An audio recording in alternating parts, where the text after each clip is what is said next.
এই বছরের প্রথম নিমন্ত্রণ আমরা রক্ষা করতে চলেছি। আসলে ব্রাইডাল বুকিং থাকার জন্য কোনো বিয়েই আমাদের সেভাবে অ্যাটেন্ড করা হয় না, কিন্তু এবছর এবং শীতকালের প্রথম বিয়ে আমরা কিন্তু অ্যাটেন্ড করতে চলে যাচ্ছি। তো তার জন্য সবার প্রথমে ঝিকচাক সাজগোজ থাকলেও পরে আর এই সাজগোজ থাকেনি, কারণ বাইরে বেরিয়ে যা ঠান্ডা, মানে তখন আর আমার ইচ্ছে করছিল না যে ওভাবেই যাব। আর তার মধ্যে রাত পোহালেই কিন্তু ব্রাইডাল বুকিং, তার জন্য সব কথা বিবেচনা করে আমরা করলাম কি, গায়ের উপরে সোয়েটারটা গালিয়ে চললাম বিয়ে বাড়িতে। আর বিয়ে বাড়িতে এই যে খাবার দাবার দেখছো, এগুলো কিন্তু ভীষণ টেস্টি আর ইয়াম্মি ছিল, আর পরিবেশন করার ব্যাপারটাও খুবই ভালো ছিল। তো তোমরা দেখতেই পারবে একটু পরে আমি তোমাদের সঙ্গে ক্যাটারারের পরিচয় করিয়ে দিব। তো চলো এবার কথা না বাড়িয়ে ক্যাটারারকে সেটা একটু দেখে নাও।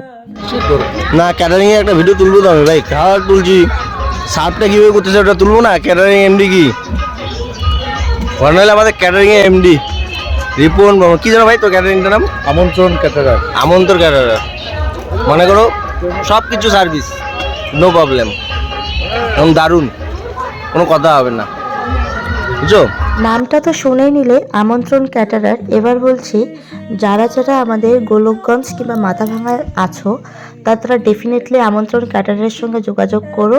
বাকি ডিটেলস জানতে চাইলে আমাকে কমেন্ট করো, আমি সবটা দিয়ে দেবো। এবার এসে খাবারের মেনুর কথা। আজকের মেনুতে ছিল আলু চিংড়ির তরকারি, তারপরে ছিল খাসির মাংস, এবং আমাদের ট্র্যাডিশনাল ডিশ ছিল শীদলের আওটা, আর তার সাথে ছিল চিংড়ি মাছের একটা যে খোসাটা হয় সেটার চাটনি। ওটা ছিল প্রথম পাতেই, কিন্তু আমি কিন্তু কথাগুলো গুছিয়ে বলতে পারছি না, যদিও আমি অতটা পারফেক্ট ফুড ব্লগার নই।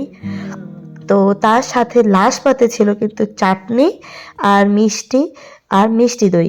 এছাড়াও কিন্তু আরও অনেক কিছু ছিল, যেমন ডাল ছিল, চচ্চড়ি ছিল, এগুলো সব আমি স্কিপ করে গেছি, মানে বলতেই ভুলে গেছি, আর তাছাড়া তুলতেও ভুলে গেছি। সবশেষে খাওয়া দাওয়া শেষ, এবার আমরা বাড়ির পথে হাঁটা ধরলাম, কারণ রাত পোহালেই কিন্তু আমাদের বুকিং আছে, তাই একদম রাত্রি করা যাবে না।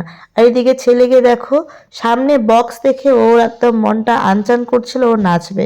তো কি করা যাবে, নাচতে তো দেওয়া যাবে না, বাড়ি যেতে হবে আমাদের। তো চলো টাটা আজকের মতো।